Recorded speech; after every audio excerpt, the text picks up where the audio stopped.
Urea బస్తాను ఇద్దరు యువకులు bike పై ఎత్తుకెళ్లిన వింత ఘటన కామారెడ్డి జిల్లా బేకనూరు మండలం రామేశ్వర్పల్లి గ్రామంలో చోటు చేసుకుంది.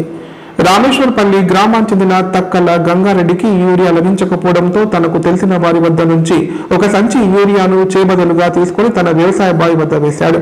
ఈ క్రమంలో పని మీద ఇంటికి వెళ్లి తిరిగి బావి వద్దకు వచ్చేసరికి యూరియా బస్తా మాయమైంది. దీంతో షాక్ గురైన రైతు గంగారెడ్డికి ఏం చేయాలో అర్థం కాక తల పట్టుకున్నాడు. చివరకు చేసేదేమీ లేక ఇంటికి వెళ్తూ తన తోటి మిత్రులకు ఈ విషయం తెలిపాడు.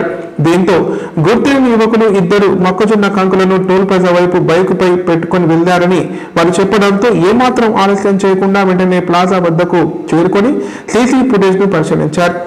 యూరియా బస్తాపై మొక్కజొన్న కంకులను కనబడకుండా వేసుకొని వెళ్లడాన్ని గుర్తించారు. వెంటనే సీసీ ఫుటేజ్ ను డౌన్లోడ్ చేసుకుని వాట్సాప్ గ్రూపుల్లో పోస్ట్ చేశారు. దీంతో ఇష్యూ తెగ వైరల్ కావడంతో విషయం తెలుసుకున్న యువకులు చోరీ చేసి తీసుకెళ్లిన యూరియా బస్తాను తిరిగి తీసుకొచ్చి రైతుకు అందజేసి క్షమాపణ కోరారు.